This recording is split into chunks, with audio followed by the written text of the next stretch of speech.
Blood Refresh Supply doesn't ease you in. It grabs you by the collar, tosses you into a coffin, and dares you to claw your way out. This is one of the most intense and personality-packed shooters of the 90s, rebuilt for modern platforms, and even in 2025, it hits harder than a bundle of dynamite with your name on it. This is a hands-on review of Blood Refresh Supply, and after digging through its campaigns, learning its rhythm, and letting Caleb drag me on one of the wildest revenge tours in first-person shooter history, I'm ready to tell you all about it, so let's dig this grave open. Let's resurrect this review properly and start with the story and presentation. You play as Caleb, an undead gunslinger brought back after being betrayed and executed by the dark god Chernobyl. Instead of resting peacefully, Caleb rises out of the dirt with one goal: revenge. And the game wastes zero time letting you loose across 42 levels,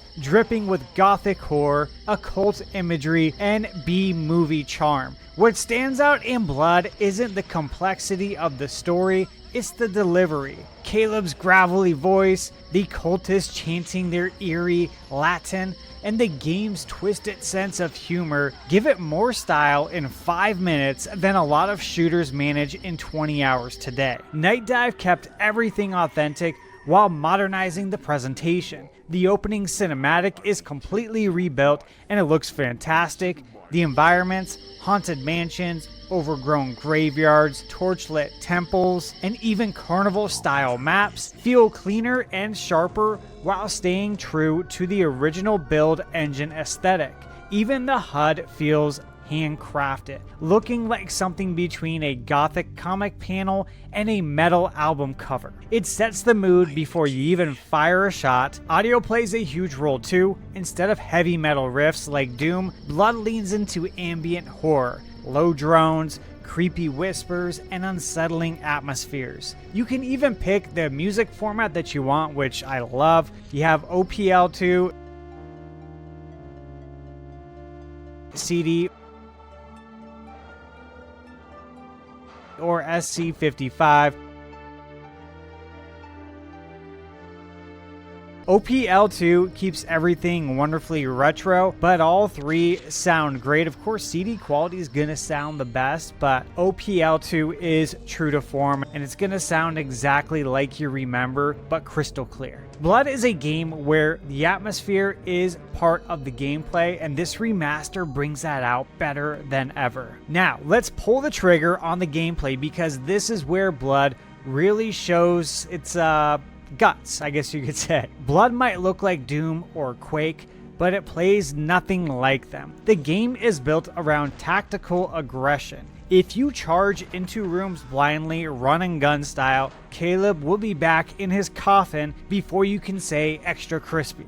The biggest threats early on is the hit scan cultist. These guys react instantly and will melt your health bar if you give them even half a second. Even on the lightly broiled difficulty mode, Blood expects you to play smart. Your arsenal is one of the most memorable of the 90s. The flare gun isn't just a pistol replacement, it sets enemies on fire, and watching them run around screaming never gets old. Dynamite is the star of the show. Toss it, cook it, bounce it. This weapon lets you clear a room before enemies even know you're there. You can throw it at walls that have cracks in them to explode the wall, just like in Legend of Zelda, to find secret areas. This weapon also lets you clear a room before enemies even know you're there. Then you have the double-barreled shotgun, which feels incredible, and its alternate fire vaporizes most enemies up close. Then you have the voodoo doll that adds that occult flare, letting you damage enemies indirectly or set off powerful area attacks. Enemies actually fight back intelligently. Cultists duck, strafe, retreat, and even throw dynamite of their own. Zombies revive unless they're dismembered properly. Phantasms force you to time your shots, and gargoyles turn every encounter into a vertical threat. Movement ties all of this together. Caleb's high jump gives you options other shooters from this era didn't, and crouching actually reduces your chance of getting hit by hit scan enemies, which makes sense. It's rare for a 90s shooter though to make crouch meaningful, but Blood does that. Night Dive also did a great job with controls, which is no surprise. You get full button remapping, sensitivity adjustments, aim assist, toggles for crouch, auto aim, weapon switching,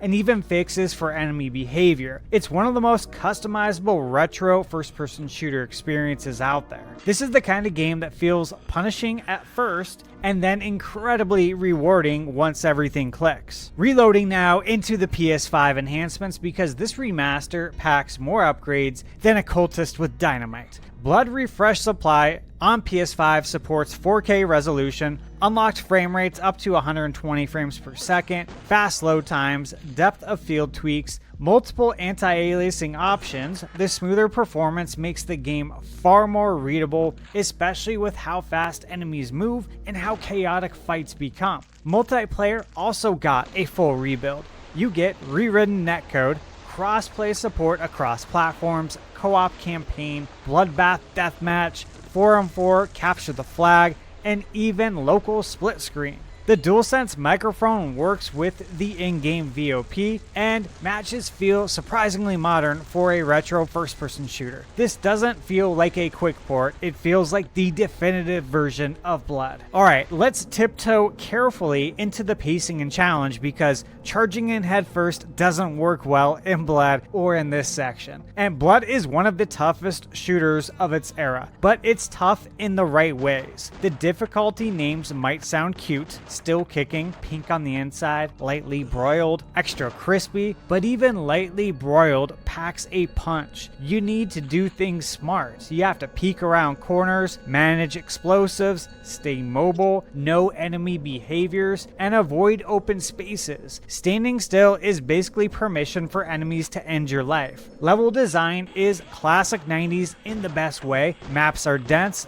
vertical, and full of secrets. You'll see everything from graveyard shifts to cult temples to bizarre supernatural labyrinths. Some levels encourage chaos, while others slow down with switch hunts and exploration. It's a game that works beautifully in shorter sessions, 1 or 2 levels at a time, because every encounter demands your full attention. The pacing keeps things fresh and constantly teaches you how to be better. Let's crack open the vault, literally, and talk about the content and who this remaster is really for. Blood Refresh Supply includes the full original campaign, the Plasma Pack expansion, Cryptic Passage expansion, the brand new Marrow scenario, and the upcoming Death Wish scenario as a free update. This is already one of the biggest content bundles Night Dive has ever shipped, but then there's the Vault, which is an extra layer of appreciation where you can view concept art, sprites, behind the scenes material, old cut content levels you can actually explore. It's perfect for fans who want to understand the game's history. So this release is for the retro first-person shooter fans, horror lovers, players who enjoy tactical challenge, anyone who appreciates Night Dive's restoration work, and if you prefer more casual shooters or dislike old school level exploration, this may not be your match, but if you're curious about first-person shooter history or you already love 90s shooters, this is a very easy recommendation. Now, let's set this review on fire safely and talk fun factor and replayability. Blood starts rough for new players, but again, when it clicks, the game becomes addictive. Mastering dynamite alone feels like learning a new martial art. Once you understand enemy patterns and the flow of each level, the combat starts to feel almost stylish. You'll clear out rooms in seconds, swap weapons on reflex, and use positioning to completely control engagements. Replayability is huge thanks to the multiple campaigns, the new and upcoming scenarios like Marrow and Death Wish, enemy variety, tons of secrets per map, multiple difficulty tiers, co-op, and competitive multiplayer. It's a game that rewards mastery and invites repeat playthroughs. Shifting gears now into Legacy and Impact because Blood's influence runs deeper than a Gargoyle Ambush. Among the build engine shooters like Duke Nukem 3D, Shadow Warrior, Redneck Rampage, which is a classic, Blood is the cult favorite, the one that was brutal, stylish, and wildly ahead of its time. Refresh Supply finally gives Blood the spotlight spotlight it deserved. This is the most complete, polished, and content-rich version this series has ever seen. It raises the bar for retro remasters, preserves the gameplay, respects the difficulty, modernizes performance, and adds real value. Alright folks, time to stake this review into the ground with my final thoughts. Blood Refresh Supply absolutely gets my full Thunderstruck recommendation, as long as you approach it the way it was designed. This is not a run-and-gun Doom clone. It is a tactical, explosive, high-skill 90s shooter that rewards players who take the time to understand its rhythm. You're getting a massive content package, modern enhancements, crossplay multiplayer, and a vault of behind-the-scenes goodies, all wrapped in one of the most stylish horror shooters ever made. If you are a fan of classic first-person shooter games or you love horror-themed action, this is a must-play. Let me know in the comments which difficulty are you starting on, and are you new to Blood or returning after years away? And before I sign off, make sure to catch the Nintendo Bite podcast live every Wednesday night at 6 p.m. Pacific Time right here on my channel. I co-host the show with Nintendo Prime, Gamebird Classic, and Eric Moore, and every week we talk all things Nintendo Switch 2 with a great mix of new and returning guests. It's always a great time, so come hang out with us live, and as always, remember, you're never too old to play video games.